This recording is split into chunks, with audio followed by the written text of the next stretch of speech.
Hello बच्चों, कैसे हो सब लोग। और आज की ये जो अपनी प्रश्नोत्तरी है इसको अपन आगे बढ़ाएंगे। उससे पहले मैं आपसे कुछ बातें करना चाहता हूँ। ये जो आपका एग्जाम है इसमें एकदम से इजी मोड वाले क्वेश्चन आएंगे आपके, है ना। जैसे आपका एग्जाम 12th पास आउट बच्चों के लिए है, तो आपका जो मानसिक स्तर है उसी हिसाब से आपके प्रश्न दिए जाएंगे। और ये जो प्रश्नोत्तरी आज अपनी लास्ट क्लास रहेगी, इस क्लास में अपन कक्षा 6 की पुस्तकों से जितने भी अच्छे अच्छे क्वेश्चन बन रहे थे, जिसकी संभावना ये थी कि ये प्रश्न आपके एग्जाम में यूं के यूं छपने वाले हैं, उन प्रश्नों का संग्रह किया है मैंने। और आपको अपने एग्जाम में ये क्वेश्चन खूब सारे देखने को मिलने वाले हैं। तो इससे पहले के जो आपके वीडियो हैं, इससे पहले के हमने 5 प्रश्नोत्तरी बनाई है। इसका मतलब लगभग 50 से 60 क्वेश्चन आपको हमने दिए। और वो जो 50 से 60 क्वेश्चन है उसमें से बहुत सारे क्वेश्चन आपके एग्जाम में जीके वाले पार्ट में आपको देखने को मिलने वाले हैं। तो एग्जाम से पहले बिल्कुल आप इसको आराम से रिवाइज कीजिए, आराम से इनको समझिए, इन क्वेश्चन की पैटर्न क्या है उनको समझिए।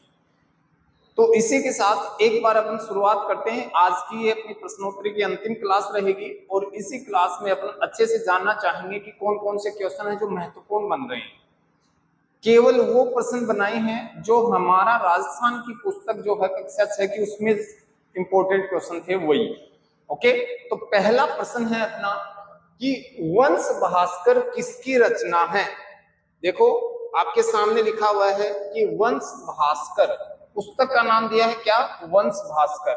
और ये रचना किसकी है भाई, बांकी दास की है, बांकी दास की है या श्यामल दास की है या सूर्यमल मिश्रण की है या दयाल दास की है। किसकी है, दयाल दास की है ना।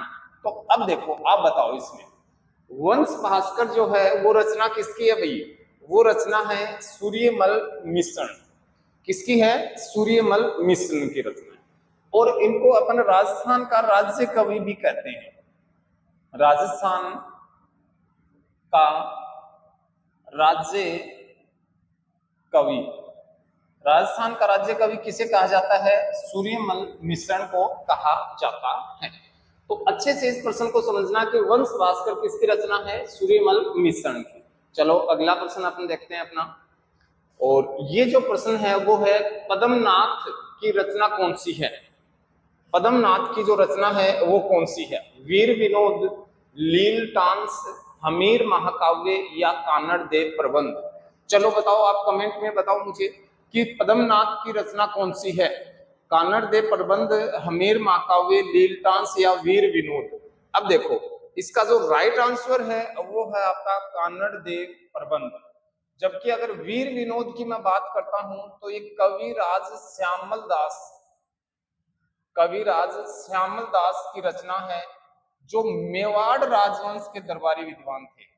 मेवाड़ राजवंश के, मेवाड़ राजवंश के दरबारी विद्वान थे। लीलटांस जो है ये है कन्हैया लाल सेठिया। किसकी रचना है, कन्हैया लाल सेठिया की रचना। इसके बाद अगर मैं बात करूं हमीर महाकाव्य, तो ये जो हमीर महाकाव्य है ये रचना है नैन चंद्र सूरी की। तो आपको ऐसे ही प्रश्न देखने को मिलेंगे। हो सकता है कि आपको लीलटांस मिल जाए कि लीलटांस किसकी रचना है, कन्हैया लाल सेठिया की। अब कमेंट में मुझे आप बताओ कि कन्हैया लाल सेठिया का संबंध राजस्थान के किस जिले से है ना, आप मुझे बताओ। अगला क्वेश्चन अपन करते हैं। और अगला जो प्रश्न है अपना वो है पृथ्वीराज विजय की रचना किसने की। बताओ बच्चों, पृथ्वीराज विजय जो पुस्तक है इसकी रचना किसने की थी, तो इसकी रचनाकर्ता कौन है, इसका है जयानक। विजय और जय ऐसे याद रखना बेटा इसको, विजय और जय, जय और विजय, जय और विजय। तो जयानक किसकी रचना करता है, पृथ्वीराज विजय की। ठीक है, अगला प्रश्न देखते हैं अपन। अगला प्रश्न देखते हैं, मारवाड़ राज्य का इतिहास किसकी कृति है। यानी कि मारवाड़ राज्य का इतिहास जो पुस्तक है इसकी रचना कौन करता है, विश्वेश्वर नाथ रेऊ। विश्वेश्वर नाथ रेऊ करता है रचना इसकी, कि मारवाड़ राज्य का जो इतिहास है ये पुस्तक है इसकी रचना कौन करता है, विश्वेश्वर नाथ रेऊ। अगला जो प्रश्न है अपना वो प्रश्न रहेगा, बातारी फुलवारी किसकी कृति है? बातारी जो फुलवारी है वो है विजयदान देथा, और इनको अपन बोलते हैं बीजी। किसके नाम से जानते हैं? बीजी के नाम से, बीजी, बीजी के नाम से जानते हैं। इसके अलावा इनकी एक संग्रह ग्रंथ और भी है जिसको अपन कहते हैं चौधराइन की चतुराई और बातारी फुलवारी, ये दोनों किसकी रचना है? ये अपनी है विजयदान देथा। ठीक है, कन्हैयालाल सेठिया, कन्हैयालाल सेठिया, जी.एच. ओझा और श्यामल दास। तो याद रखना बातारी जो फुलवारी है वो रचना किसकी है? विजयदान देथा की रचना है। अगला क्वेश्चन देखो अपने, कुण जमीन रो धनी, कुण जमीन रो धनी किसकी रचना है? तो ये है कन्हैयालाल सेठिया की। किसकी है? कन्हैयालाल सेठिया की। और इनकी एक रचना मैंने अभी अभी बताई थी, लीलटांस। कौन सी है? लीलटांस, है ना। तो याद रखना कुण जमीन रो धनी और लीलटांस जो रचना है वो कन्हैयालाल सेठिया की है। ओके, अगला प्रश्न देखते हैं अपन, फड़ से संबंधित श्रीलाल जोशी, यानी फड़ से संबंधित जो श्रीलाल जोशी हैं वो किस जिले के निवासी हैं?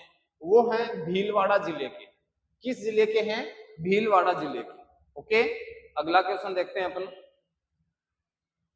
बोरला आभूषण कहाँ पहना जाता है? बोरला जो आभूषण है ना, बोरला, वो आभूषण कहाँ पहना जाता है? लड़कियां सभी बता देंगी, है ना।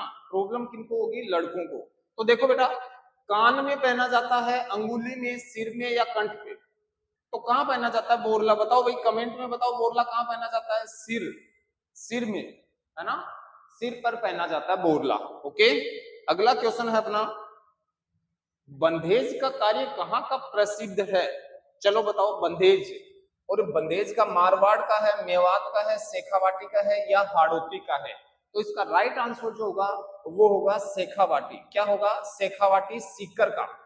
शेखावाटी सीकर का जो है वो खंडेला जो कस्बा है, खंडेला जो कस्बा है, ये कस्बा बंधेज कार्य के लिए प्रसिद्ध है। तो याद रखना शेखावाटी, बंधेज।